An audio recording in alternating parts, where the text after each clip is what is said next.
Una cartica que yo guardo donde te escribí, que te sueñe que te quiero tanto, que hace rato está mi corazón latiendo por ti, latiendo por ti.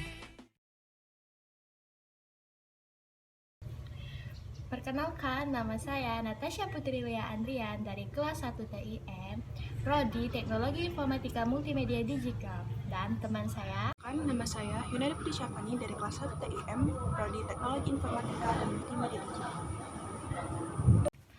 Halo, hari ini saya dan teman saya akan menjelaskan komposisi framing. Komposisi merupakan cara membuat dan menata berbagai unsur yang akan ditampilkan di dalam suatu shoot yang tadinya shoot tadi akan terlihat lebih menarik. Framing atau pemilikan gambar merupakan suatu cara untuk menunjukkan suatu adegan orang ataupun objek dalam satu frame kamera. Adapun beberapa hal yang harus diperhatikan agar komposisi frame kita lebih baik adalah Headroom. Ketika kita membuat frame untuk subjek manusia, ada yang namanya headroom atau ruang antara kepala dan frame atas. Kita harus mengatur ukuran dari headroom agar pas, tidak terlalu rendah dan tidak terlalu tinggi. Jika tidak memberi ruang di atas kepala subjek, gambar bisa terkesan seperti kepala subjek terpotong.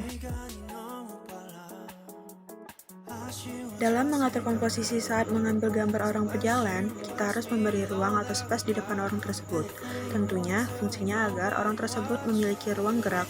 Jika tidak ada space di depannya, seolah orang tersebut akan berjalan menabrak frame gambar. Newsroom masih agak sama dengan walking space, namun newsroom untuk gambar yang lebih dekat seperti pengambilan gambar medium atau close up. Malah, ketika kita membuat framing dari samping, diusahakan untuk memberi ruang kosong di depan wajah orang tersebut, atau sering disebut dengan newsroom. Newsroom ini tidak berlaku untuk orang saja, juga untuk subjek tertentu, gunanya untuk memberi seperti ruang gerak atau ruang pandang dari subjek yang kita shoot. Newsroom kurang tepat, subjek terkesan tidak ada ruang pandang dan terkesan akan menabrak garis tepi frame.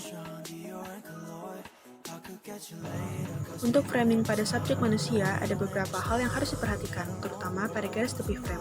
Usahakan frame tidak memotong gambar di persendian, karena akan membuat subjek manusia akan seolah terpenggal atau terpotong. Untuk menghindari hal tersebut, usahakan mengambil frame di antara persendian, misalnya di tangan. Usahakan memotong antara siku dan pergelangan tangan. Untuk menghasilkan komposisi gambar yang bagus, ada konsep yang bernama Rule of Thirds. Konsep ini ditemukan oleh pelukis zaman dulu untuk membuat komposisi lukisan mereka menjadi lebih menarik. Dan konsep ini diaplikasikan di dalam frame video. Caranya, frame video kita bagi menjadi 3 bagian, baik horizontal maupun vertikal. Dari konsep itu, dikatakan untuk mendapatkan gambar yang baik atas salah satu subjek yang kita inginkan berada di titik pertemuan dari garis vertikal dan horizontal tadi. Untuk konsep ini, kita tidak perlu repot-repot membuat garis, karena biasanya di kamera kita sudah ada fasilitas grid rule of third ini. Jadi, di monitor kita sudah ada garis-garis untuk membantu kita meletakkan subjek kita di garis tadi. Agar gambar menarik dan terkesan dalam, dan agar tidak terlalu flat atau datar, kita dapat memanfaatkan foreground. Foreground dapat membantu komposisi gambar kita dalam hal kedalaman, skala, dan jarak, terutama untuk subjek yang jauh. Baiklah, sekian dari video kami. Kami harap video yang kami buat ini dapat bermanfaat bagi teman-teman semua. Terima kasih.